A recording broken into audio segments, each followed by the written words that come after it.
Mettre en place un système de transport à la demande dans un territoire rural, c'est coûteux, mais humainement, écologiquement et économiquement, ça vaut le coup. Bonjour, Arnaud Catherine, je suis le vice-président en charge des transports et mobilités à la communauté d'agglomération du Cotentin. Le Cotentin, c'est un territoire très vaste qui représente à peu près 12 fois la superficie de la ville de Paris, avec 14 fois moins d'habitants. C'est un territoire sur lequel il y avait un service de transport sur la zone urbaine de Cherbourg et 2 lignes départementales qui traversait la communauté d'agglomération du Cotentin. Un territoire en manque d'offres de transport, c'est un territoire en manque d'attractivité touristique, économique. C'est l'isolement pour les personnes qui sont parfois âgées, qui ne peuvent plus se déplacer. Quand la communauté d'agglomération est créée en 2017, la promesse que l'on fait aux habitants, c'est d'apporter une solution de mobilité dans les 129 communes. Et cette promesse, nous l'avons tenue grâce au réseau Cap Cotentin. Nous avons commencé à travailler sur des lignes classiques, des lignes régulières, et il nous fallait malgré tout apporter un service supplémentaire pour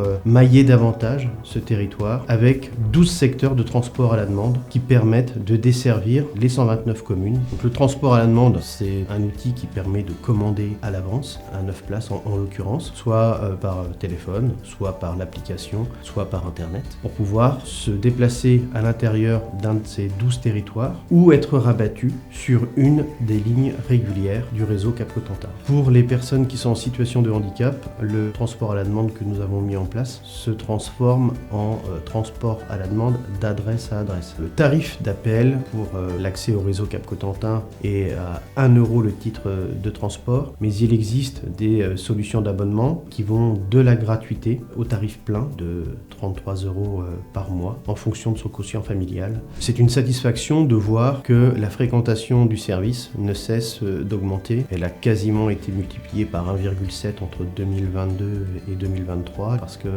au-delà de la question écologique, il y a aussi cette question du pouvoir d'achat. Et ça, c'est une grande satisfaction pour un élu local que d'avoir apporté une solution à quelqu'un qui n'en avait plus. Le transport à la demande, c'est relativement coûteux, ce qui signifie que pour le mettre en place, il faut aussi en avoir les moyens. C'est un service qui coûte à peu près 10 fois plus cher qu'une ligne classique. Mais encore une fois, l'enjeu étant immense vis-à-vis des populations concernées, il n'était pas question pour nous d'en faire l'économie.